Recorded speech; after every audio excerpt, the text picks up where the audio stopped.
Cadillac Eldorado when luxury went to space. If the 1950s had a personality, it would be wearing a gold suit, holding a milkshake, and driving a Cadillac Eldorado. This car wasn't built to go from point A to B, it was built to announce that you own point. And were probably negotiating for the alphabet. The Eldorado was America's luxury dream, on for fins and also rolling. Example of too much of a good thing. Cadillac called it a masterpiece of motion. Critics called it a spaceship with a license plate. The 1959 Eldorado, especially, was the ultimate chrome overdose, fins taller than your ego, dual bullet tail lights that could blind an astronaut, and enough metal to build a small battleship. Every inch screamed wealth, glamour, and questionable taste. Inside, pure excess. Buttons for everything. Leather that looked imported from another galaxy. A steering wheel that felt like it belonged on a yacht. But under all that flash, there was a problem. It was ridiculously heavy. The Eldorado weighed over 5,000 pounds, which meant the massive V8 engine worked like a full-time employee just to move it down the street. And don't even talk about parking it. Drivers joked that the only way to fit it in a garage was to build a bigger house. Its length was so exaggerated that if you sneezed while reversing, you might accidentally take out a mailbox or a neighbor. But the Eldorado's biggest design flaw wasn't mechanical, it was philosophical. Cadillac had built a monument to Kaiser Darren, the car that blinked and disappeared. The Kaiser Darren wasn't just a car, it was a romantic dream on wheels until reality hit the gas and drove right over it. When it debuted in 1954, it was supposed to be America's first true fiberglass sports car, beating even the Corvette to the punch. Designed by the legendary Howard Dutch Darren, it looked like something that belonged in a fairy tale. Long, curvy, elegant, and light enough to blow away in a strong breeze. But behind that charming grin was one of the strangest design ideas ever put into production. The Darren's doors didn't open out like normal ones. No, they slid into the fenders. Yes, the doors literally disappeared into the car's own body like a magician's trick. It looked cool in brochures, but in real life, it was a disaster waiting to happen. The mechanism jammed if even a little dirt got inside. And if the car was hit from the side, the door could get stuck, trapping the driver like a fancy sardine in a fiberglass can. And then there was the Darren dip, that odd curve in the doors that made the car look like it was permanently pouting.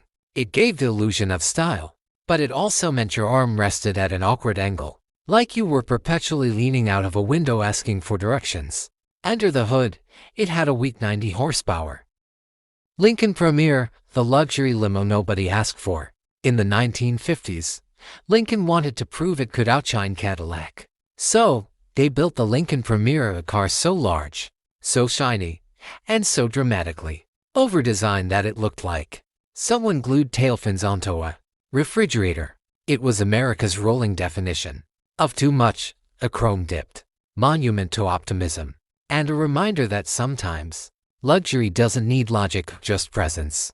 At first glance, the Premier was stunning, a masterpiece of glittering excess. Huge panoramic windshield, sweeping body lines, rocket-like tailfins, and enough chrome to blind anyone within a 10-foot radius.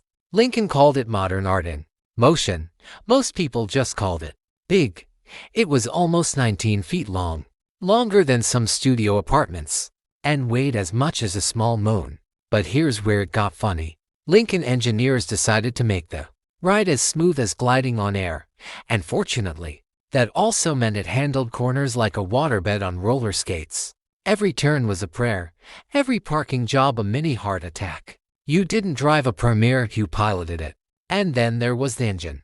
Sure, the massive 360 cubic inch V8 made decent power, but with that much weight, it guzzled fuel faster than a sailor on shore leave. In an era when people were excited about space-age efficiency, the Premier was proudly saying, "Who cares? Gas is cheap." Studebaker Golden Hawk, a jet plane that forgot it was a car. In the 1950s, every car company wanted to look like the future. Studebaker looked at airplanes and said, "Yes, let's make one that drives." Thus was born the Studebaker Golden Hawk. A car that looked ready for takeoff but barely stayed grounded. It was bold, fast, weirdly shaped, and a little too confident for its own good. The kind of car that would wear sunglasses indoors. When it launched in 1956, the Golden Hawk was marketed as America's performance luxury coupe.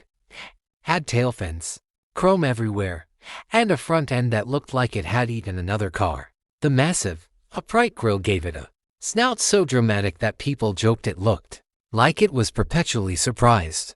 It was aerodynamic in the same way a toaster is. But here's the funny part, this car actually went fast. Under that awkward body sat a supercharged 289 cubic inch V8 engine that made nearly 300 horsepower, more than a Corvette at the time. The problem? It was terrifying to drive. The Golden Hawk had way too much power and not enough weight in the back, meaning if you sneezed during acceleration, you might just end up facing the wrong direction. Inside, it tried to be glamorous, two-tone interiors, chrome dials, and fancy badges everywhere. But nothing could hide that strange mix of sporty ambition and grandpa energy. Plymouth Fury, the car that looked possessed before it actually was. The Plymouth Fury was supposed to be Chrysler's golden boy, sleek, stylish, and full of forward-look confidence. Instead, it became the poster child for how too much ambition and too little quality control can turn a car into a cult horror story, literally. Before Stephen King turned it into the killer car Christine, the Fury already had a reputation for being, well, a little cursed. Debuting in 1956, the Plymouth Fury was marketed as a performance luxury coupe. For the everyman, something between a Corvette and a Cadillac. It had the look, long fins, aggressive stance, and chrome so bright it could double as a mirror for shaving. But there was one small issue, it was built like an untested experiment. The Fury's aluminum trim would warp, its doors didn't align, and the push-button transmission loved playing pranks on its drivers. Owners joked that the car had a personality of its own, and usually a bad one. The early V8 engines were powerful, sure, but unreliable as a weather forecast. You could go from 0 to 60, or 0 to call a tow truck with equal probability. By the late 50s, Plymouth doubled down, giving the Fury even bigger fins and flashier styling. It looked like a spaceship ready for liftoff.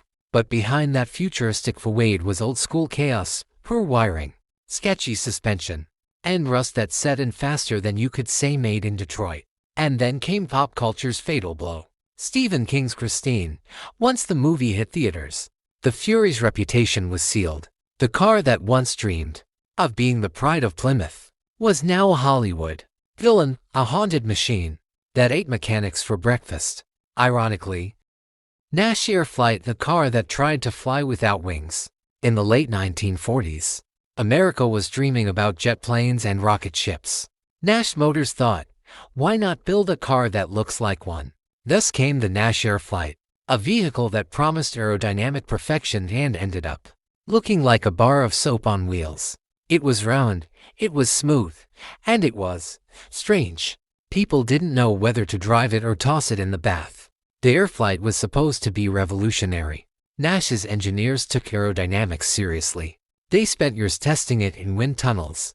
The result? A car so streamlined that it had no front grille. Instead, it had a giant oval nose that made it look like it was perpetually holding its breath. The idea was that the shape would cut through the wind and boost fuel efficiency. And technically, it worked, but at a cost. The car's design was so rounded that visibility was awful. You couldn't see where the hood ended or where the trunk began. Parking it felt like flying blind. And because the body was sealed for aero efficiency, it also trapped heat, turning every Airflight into a mobile sauna in summer. Nash bragged that its design reduced drag. Drivers complained it reduced comfort, dignity, and fresh air. Inside, though, the Airflight was bizarrely practical. Its seats could fold down into a bed, a selling point for road trippers and newlyweds alike. Ford Edsel, the $250 million oops. If cars could talk, the Ford Edsel would probably start by saying, it seemed like a good idea at the time. Launched in 1957, the Edsel was meant to be the crown jewel of Ford's empire, the car that would define a new era of American luxury. Instead, it defined what failure looks like when you throw a $250 edit. Ford was convinced America needed something completely new. They spent $250 million developing the Edsel that's over $2.5 billion today on marketing, showrooms, and hype. When the big reveal came, people expected a miracle. What they got looked like a confused horse with a mustache. That infamous vertical toilet seat grille is now legendary. But at the time it was just confusing. Ford designers wanted something bold, something to stand out on the highway. And fortunately, what they built stood out for all the wrong reasons. Some called it a jet intake. Others said it looked like a Buick that had eaten a lemon. The problems didn't stop there. Ford bragged about the Edsel's teletouch transmission. Fancy push buttons mounted right in the steering wheel. Sounds futuristic, right? Until you tried to honk the horn and accidentally threw the car in reverse. It was a mechanic's nightmare and a driver's comedy sketch. Then came the timing. The Edsel launched right as the U.S. economy slowed in. 1958. People wanted small, affordable cars. Ford gave them a 19-foot chrome spaceship. It was like trying to sell diamond cufflinks during a factory strike.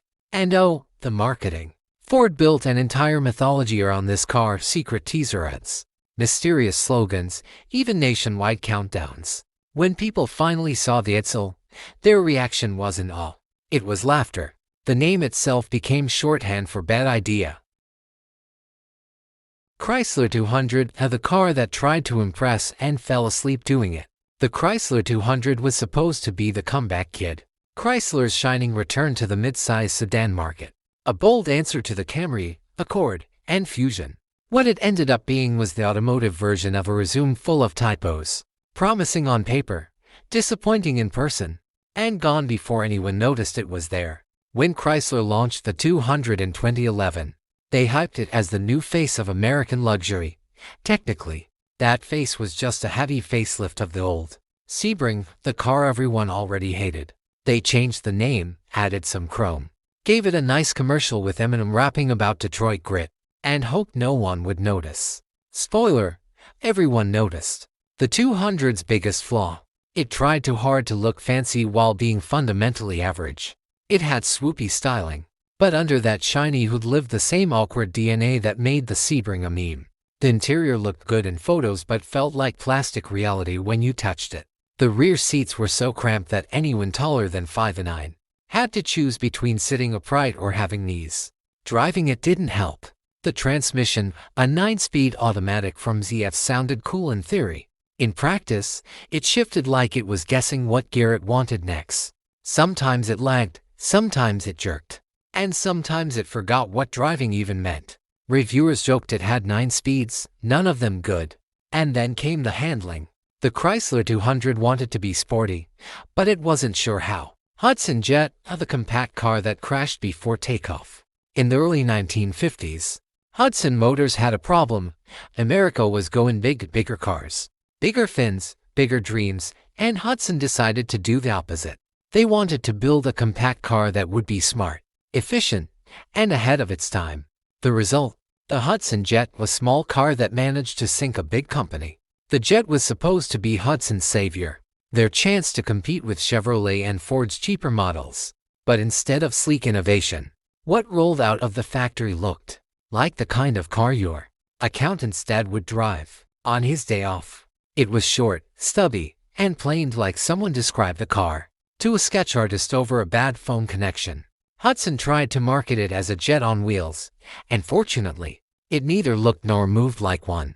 The design was dictated by executives, not engineers, particularly by Hudson's president, A. Barrett, who reportedly demanded a taller roof so women could wear hats comfortably while riding.